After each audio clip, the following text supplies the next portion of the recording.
And welcome to the Money Puzzle. My name is Cynthia DeFazio, and I'm joined today by Brian Ramsey and Chris Vaughn of Family Wealth Planning Partners.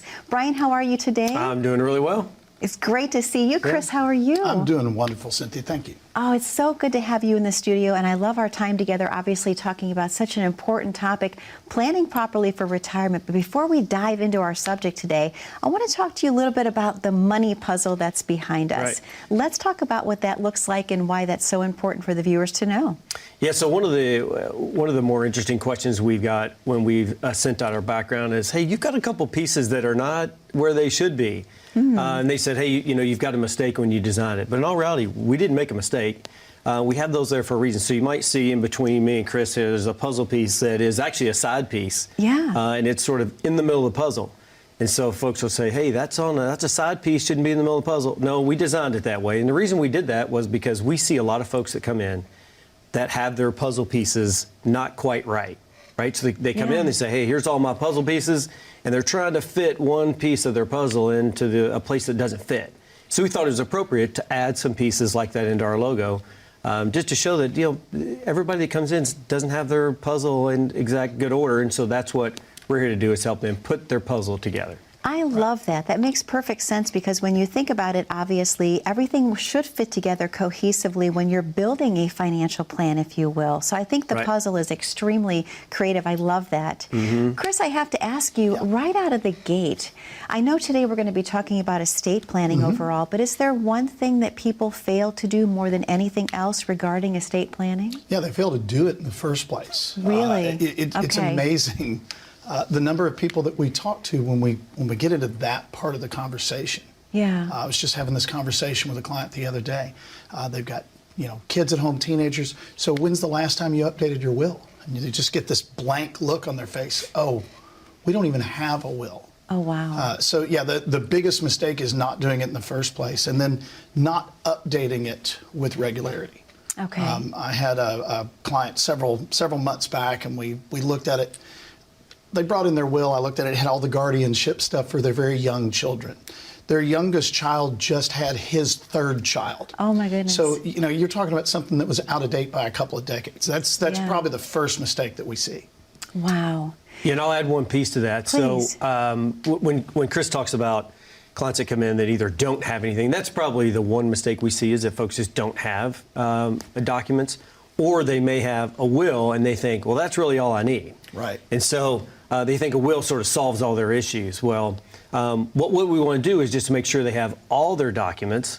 So just as a quick recap, so you should have a will, right? A will is just I think most people know what that document does. It says it assigns a guardian. So if you have minor children, that's important to have. But like Chris said, if your children are in their 30s or have grandchildren, that's not, you don't necessarily need to have that in there anymore. But it also says, here's where my stuff goes. Here's who I want to receive my, whatever's left over. Yeah. So then there's powers of attorney. So you have a power of attorney for financial matters and power of attorney for healthcare matters, although that can be written in many different forms, as we've been told by many attorneys. Okay. But the power of attorney for financial matters just allows someone to act on your behalf should you become incapacitated. A lot of people think that document continues on after you pass away, and it doesn't. No. So when you pass away, that document just doesn't do anything beyond your passing. And then you have healthcare power of attorney, and that's sometimes can be called a medical directive or a living will. It sort of combines several documents, although we see them written different ways, and different attorneys write those in different ways. Okay. One of the newer documents that's out that we've seen, I'd say over the last 2 or 3 years, is called a digital asset authorization.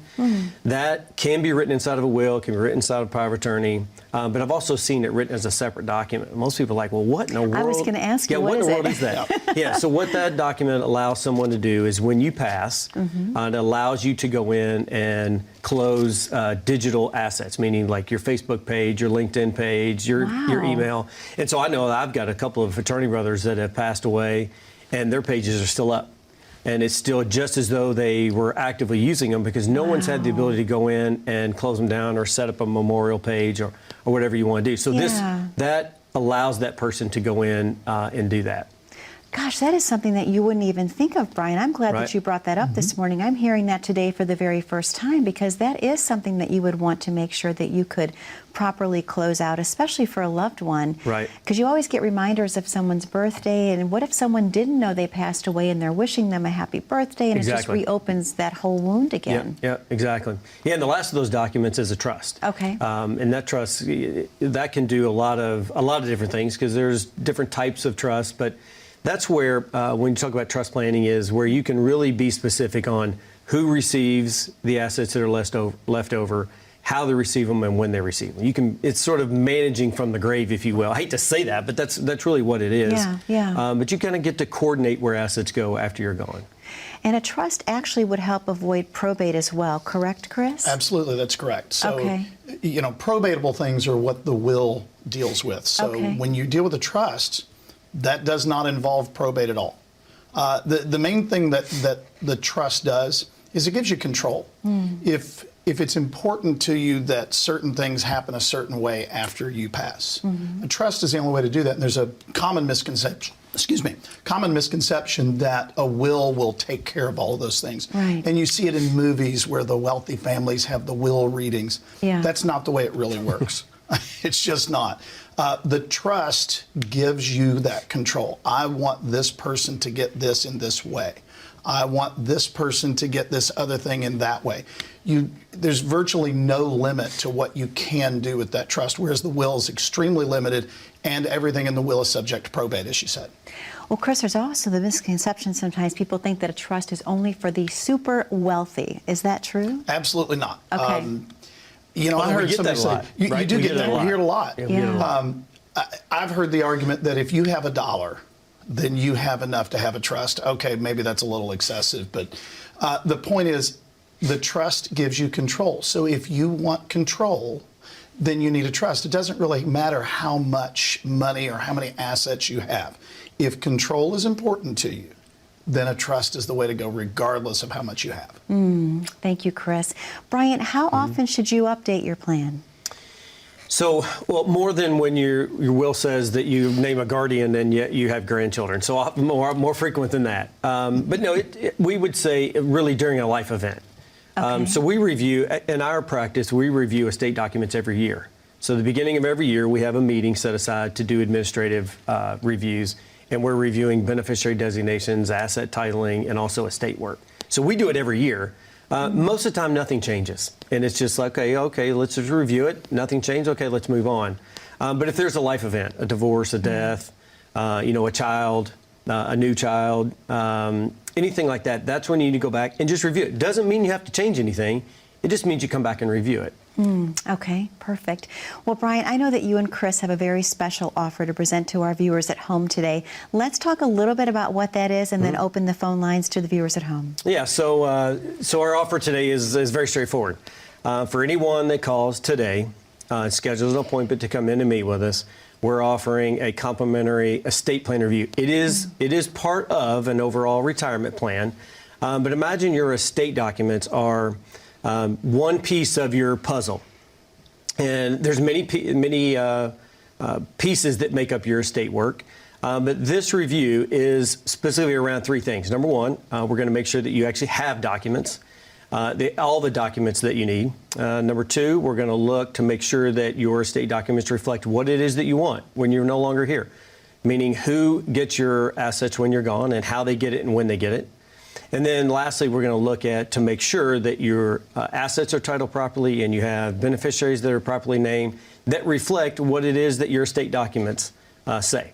So that's our offer for today. But keep in mind that the estate piece is just one component of your overall financial puzzle. So we're going to look at other things like, your investment strategy and your risk management. We're going to look at all those. So we're going to help you put together your puzzle. But today specifically, we're talking about your estate, and those are the three steps that we walk through. So, pick up the phone and call us. Phone lines are open. It's 844-900-5210. We got folks on standby that are going to answer your call and schedule a time for you to come in.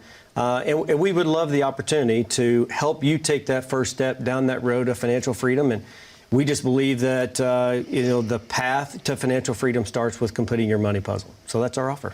Brian, thank you so much. Chris, thank you so much. To the viewers at home, the phone number to call is on your screen. That number is 844-900-5210. We know that you have a lot of questions for Brian and Chris about how to plan your perfect retirement. They're offering to help you today with the complimentary estate planning review, a very important component in that overall puzzle. So again, that number to call is 844-900-5210. We're going to take a very short commercial break, but don't go anywhere. I have so much more with Brian and Chris about estate planning when we return. How confident are you in your current financial plan? Do you know with certainty how the recent market volatility will affect your future hopes and dreams? How much are you paying in taxes? And how much are you losing to unnecessary high fees? You didn't work to save this money so that you could spend your time worried in retirement. Now is the time to take charge of your finances so you can feel confident about your future. Call in during the next 30 minutes of today's show only to set up an absolutely complimentary, no obligation, full-blown financial review that will result in your own customized written plan. This is a $999 value that we're giving away complimentary to the first 10 people who respond. We'll start with a full-blown analysis of what you already have by running a report to untangle how much you are currently paying in fees, how you're allocated for risk, and what it's costing to work with your current advisor. Next, we'll identify your goals. Where do you see yourself in the next 5 years? Where do you want to go, and who do you hope to go there with? Is your current financial plan set up to get you there without mishap? Let's design a roadmap to create a financial plan you can follow with confidence. Get the piece that so many people are missing from their retirement. Find out how having a written plan can make a difference to your retirement dreams. Call now to schedule your complimentary, no obligation, full-blown financial review today.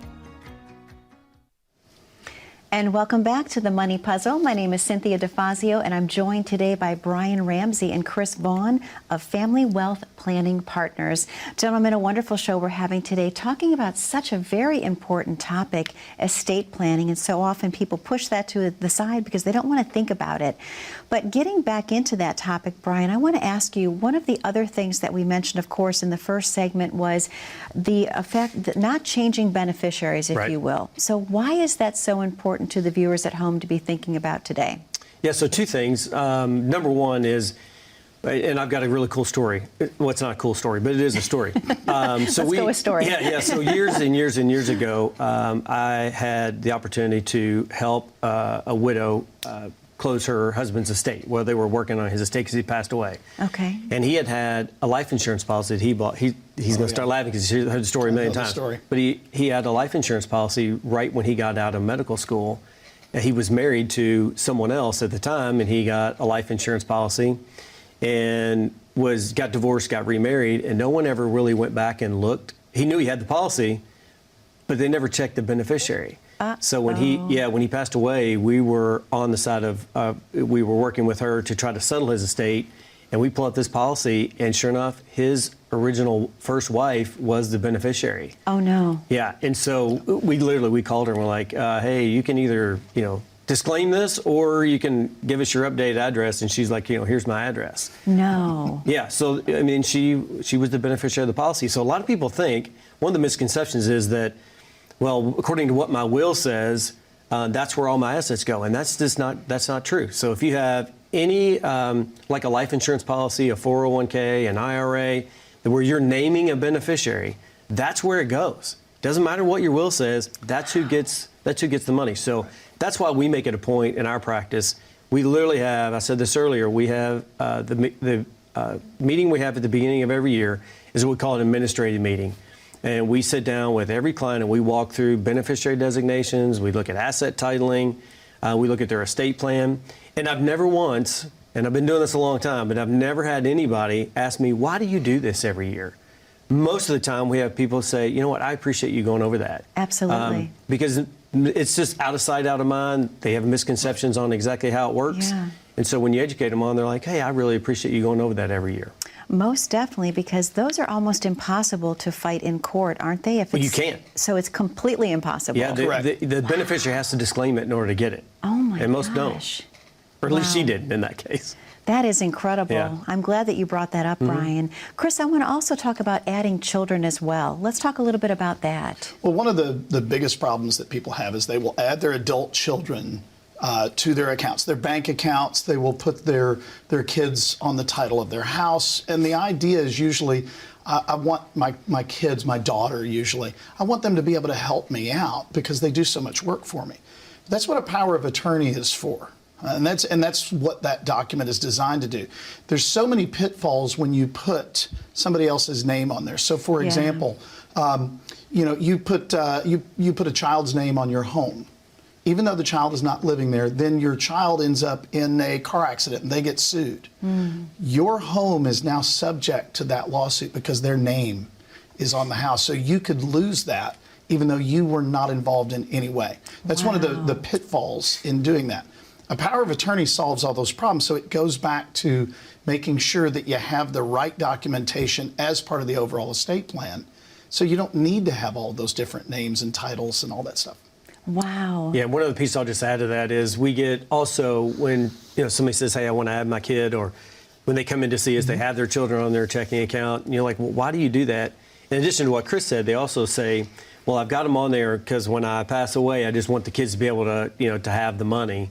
And again, that's where it's not very good practice to do that. So we encourage our clients, again, this is part of our assessment we do every year is we go through asset titling and beneficiaries. So at a bank, which banks do a horrible job, and I used to work at one, so I know how it works, but when you open a checking account, they're just going to open the checking account. Yeah. What they don't do, and they should be doing, is they should be adding beneficiaries to those accounts. So we encourage all of our clients to checking and savings accounts, add your children as beneficiaries so that when you pass away, those assets go to your children or your trust or whatever it is, as opposed to adding them on the account, which they can go in and take the money out, which we don't want. Yeah. But adding them as beneficiaries is the way to go. That's best practice. And it solves another problem, too. You were talking earlier about probate. Yeah. If you put that beneficiary on your checking account, for example, that's not going to go through probate. It automatically goes directly to the person that you named as a beneficiary. So they don't have to wait to go through that process. Wow, that's incredible. Wonderful information we're providing to the viewers at home. Absolutely. Brian, I want to ask you, if someone does not have heirs to pass money along to, do you have clients that come in that maybe ask about maybe donating to charity when they pass? Yeah, we have that quite a bit. And actually, even folks that have children that want to donate to a charity. Yeah, we've got strategies to put that in place. There's donor advised funds. I know Chris is kind of our go-to expert on donor advised funds. Yeah. But it's also important to know which assets need to go to charities, even if you have children. Because we have some folks that come in and say, hey, I've got kids, I've got this IRA, and I need to know what asset is going to go to children versus charities. Yeah. And so the common strategy we use is that we take IRA money, which is going to be taxed to somebody, unless you give it to a charity. So if you're going to specifically give an asset to a charity, you're much better off giving an IRA as opposed to a taxable account, which no one pays tax on. So yeah, we absolutely work with charities. Brian, thank you so much. Chris, I know that you and Brian have a very special offer to present to the viewers at home today. Why don't we talk about what that is before we reopen the phone lines? Absolutely. The biggest problem, as we talked about at the beginning with people's estate plan, is they just don't want to do it. This is, they do the whole ostrich head in the sand because nobody wants to talk about, the inevitability of death, for example. But there's more to an estate plan than that. So what we'd like to do is review the estate plan for you. Let's look at what you've got. Let's look at the pieces that you have in your puzzle and determine, what it is that needs to be added, what needs to be changed. There's always something in there that's not going to be doing exactly what you expect. So, we'll open those phone lines up, 844-900-5210. Give us a call. We'll schedule a time for you to come in and we'll review what you currently have. What does your estate plan look like now? And then when you understand what it's actually going to do, not what you think it's going to do, we can recommend some changes to you if necessary so that everything flows the way that you wanted it to.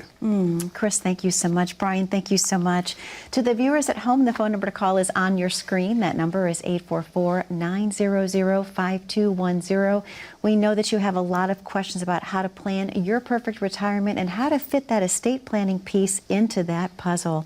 Brian and Chris have the answers for you. All you have to do is take advantage of calling in today, 844-900-5210. We're going to take a very short commercial break, but don't go anywhere. I have so much more with Brian and Chris when we return. As a good saver, you've been putting away money during your working years. Studies find that the biggest fear of retirees is running out of money. Market volatility isn't just the downward movement of stock prices, it's the size and frequency of change. The more dramatic the ups and downs, the higher the volatility. This can put savers who are newly retired or a few years away from being retired at greater risk. Today's generation of retirees is not receiving traditional pensions as our parents or grandparents did. Instead, we have retirement accounts such as 401ks or 403bs. These accounts typically expose your money to market risk. The last thing you want right before retirement is to lose a portion of the money you need for income. But how do you turn these accounts into a retirement income? Is it safe to keep all your retirement money sitting in the stock market? The last thing you want is to lose a portion of the money you need for income due to market loss. By working with a financial professional, you can learn how to turn a portion of your savings into an income stream for life and income for the life of your spouse if you're married. We all have moments in our lives when we wish we had taken action sooner. Don't let procrastination reign on your retirement parade. Act now before it's too late. Please call our office to set up your no-cost, no-obligation retirement income review today. And welcome back to the Money Puzzle. My name is Cynthia DeFazio, and I'm joined today by Brian Ramsey and Chris Vaughn of Family Wealth Planning Partners. Gentlemen, a wonderful show we're having today, talking about sometimes a very difficult topic, of course, estate planning and planning for retirement. But I want to talk a little bit, Chris, about what does it feel like when someone first comes into the office? What can they expect if they've called in today? Well, when you walk into our office, we like to have a very open, welcoming environment. There's a young lady in the front named Whitney who will, bring you in, introduce you, get you a cup of coffee or some tea or a soft drink or whatever you want. Just a nice, relaxing environment. People they put things like this off because they're overwhelmed. We go out of our way to make sure that that doesn't happen. So it's just a nice, warm environment. I love that. And then are there any documents that people would bring in with them for that first meeting? Well, for the first meeting, when we're doing that complimentary estate plan review, yes, go ahead and bring, whatever you have, your will or wills.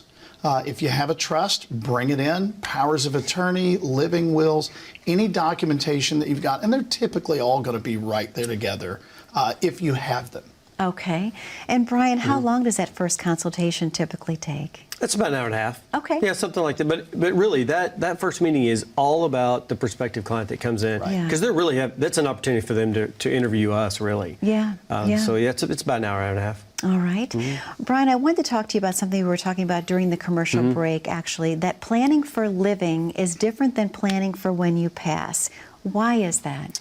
Yeah, so there's two ways to look at estate planning. And obviously everybody thinks, well, I'm getting my estate documents together just in case I pass away or when I pass away. And that's never a pleasant conversation to have, although it's a necessary piece because it is a piece of your puzzle. And if you don't have that correct, it can mess up your entire puzzle. But what we work on is really two ways to view estate work. There's all the documents that say, here's what happens when I pass away. Okay, so that's talking about death. But there's also a planning technique that we use, and we do quite a bit of it, where we're planning for living. And that's those folks that are aging up. I think maybe that's the right way to say it, but are worried about, nursing home care later in life or, basically nursing home care for later in life. And how do we protect our assets? And so there is a planning technique that we know quite a bit about that helps folks sort of walk through what their assets look like from now until the end of time, and what happens if they were to go into a nursing home. How do we protect assets? And you do that through trust planning. Okay. It's called an asset protection trust. We do quite a bit of it. well, actually, we work with attorneys that actually draft the documents. Let's be very clear about that. We don't draft documents. But it's just a way to say, okay, here's a set of assets that we're going to protect in case we have a mom or a dad that goes into a long-term care facility that needs care, and we want to make sure their assets are there to provide that care. And if you don't do that planning, then you're subject to spend down, which means you have to spend through all your assets before Medicaid kicks in and provides your care. So what we're trying to do is just preserve the assets the best we can so that those assets can be extended for mom and dad's care. Okay, perfect. And we get I will tell you, we get a lot of clients that come in, and it's not the mom and dad that come in. Some, yes, but it's also the kids that have mom and dad that are aging.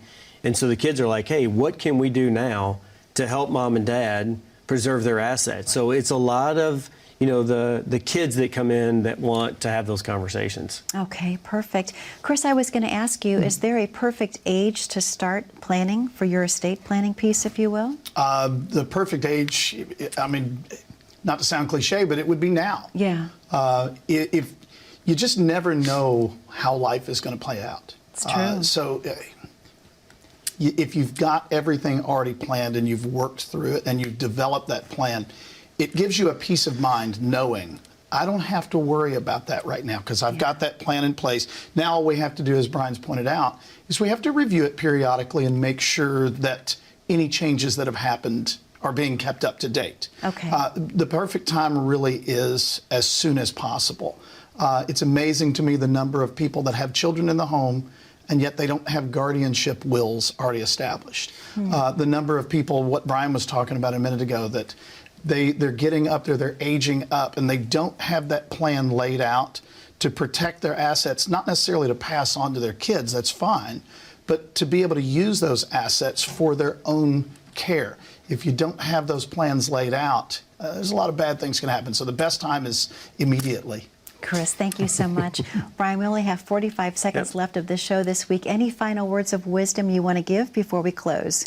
Yeah, I would just say that keep in mind that your estate plan is just one piece of the overall money puzzle, and you got to make sure you have it right because it involves all your assets that you have, asset titling, beneficiaries, and if you don't get that right, it can cause a lot of headaches. And we see folks that come in that their parents didn't have things the right way, and it's a lot of headaches. So just make sure that you're completing your full money puzzle, which involves your estate plan.